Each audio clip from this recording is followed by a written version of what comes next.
মোর সোনা বৌমা তোমার বাবা ফোন করিয়া কও সম্পত্তিলা যেন মোক আনিয়ে দেয়, না হলে কিন্তু মোর বেটার সঙ্গে তোমার বিয়ে দিম না বৌমা। মা এই সারপ্রাইজটা তো কেমন লাগে? তুই কি এই কাজের জন্য খুশি হচ্ছিস? সাব্বাস বেটা, মুই খুব খুশি হসুম। তুই যে এত বড় কাজ করবু তার জন্য মুই নিজেকে গর্ভবতী মনে করং। গর্ভবতী তোমার না হন মা, গর্ভবতী তুমি। হ্যাঁ হ্যাঁ, বেশি কথা কর না, বেশি কথা কর চেংড়ি কিন্তু মুই পছন্দ করং না বৌমা।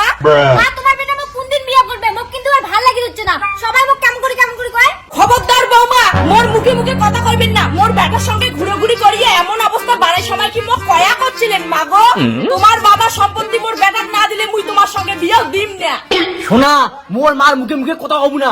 মোর মা যেটা হবে ওইটাই ফাইনাল। সম্পত্তি না আনলে কিন্তু আমি বিয়ে করিম না। পরিষ্কার করে কয়া দিলুম, বিয়ে না হলে মোর বাবা কোনো সম্পত্তি দিবে না। মা তাহলে বিয়েটা করি, বিয়ে করলে সম্পত্তি আপনি আসিবে। হারামজাদা, যা ঘর যা ওক বুঝাও, সম্পত্তি ছাড়া মুই বিয়ে দিম না। সরি সোনা, তুই কি রাগ হচ্ছিস? জান তোর মা বুঝে কো না যে আমার বিয়েটা তাড়াতাড়ি দিয়ে দেবো, সম্পত্তি তো পরেও দিবে। কি করু? সম্পত্তি বিয়ের পর দিবে? তাহলে মুই বিয়েও করিম না। শোনা, আর বুঝি কইলেও তো হয় তোর বাবা। তার মানে তুই মোক সম্পত্তির জন্য ভালোবাসছিস? হ্যাঁ না হ্যাঁ, তুই অত কথা বাদ দে তো। তোর বাবু ফোন লাগা তাড়াতাড়ি। A few moments later. বিয়ানি বাড়ি যাচ্ছেন? বিয়ানি কাই রে? ও তোমরাই দাঁড়ে থাকো। না বিয়ানি, তোমার জন্য মিষ্টি আনলুম।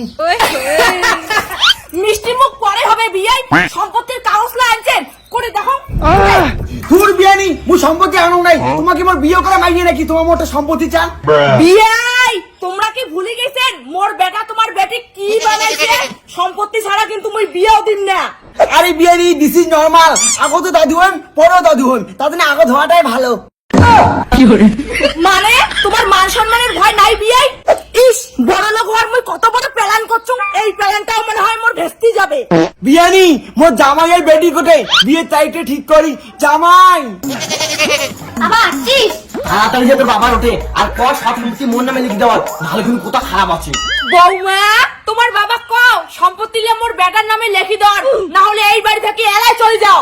বাবা কিছু একটা কর, নাহলে তুমি লজ্জাতে মুখে রেখে পাই না। শ্বশুর মশাই, মোর মতো খাড়ি ছেড়া পাবেন না। আর না ভাবি দেখো 6 মাস, আর কিন্তু সময় আছে 4 মাস। তোমাকে মা বলে সম্পত্তি সম্পত্তি, আগত বিয়ে হবে না এক কানা করেও দিন না মুই। না বিয়াই, আগত সম্পত্তি তারপরে বিয়া। আর মোর বেটা তো মুখ ছাড়া কিছুই বুঝে না, হ্যাঁ না বাবা?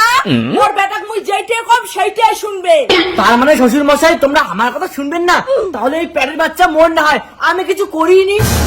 জান এসব ফালতু কথা কি বলতেছো? এটা তো তোমার আমার বাচ্চা। কি প্রমাণ আছে? মোর বেটা ছাওয়া তোর পেট, মোর বেটাটাই এলাও ছাওয়া, মোর বাবাটা কিছুই বুঝে না। বিয়ানি এমন কয় না বিয়ানি, না মান সম্মান আমার সব শেষ হয়ে যাবে। সমাজের মুখ দেখে পাবো না আমার। কেন আর তোমার মান সম্মান যাবে? তোমার না সম্পত্তি আছে, সম্পত্তি দিয়ে মুখ ঢাকি বেড়াইবেন। খবরদার বাবা, আমারটা ক্ষমা দেবো না। চল আমরা চলে যাই। হ্যাঁ যাও যাও, ভিখারি লোকের কোনো জায়গা নাই মোর বাড়ি। তোর সাথে আর কোনো সম্পর্ক নাই। মা মোক চোর মারিল। হ্যাঁ, ছাগল পাগল লোক, তুই হলো বেটা নামে কলঙ্ক, আর সম্পত্তি ছাড়া মুই বেটা করছিল না।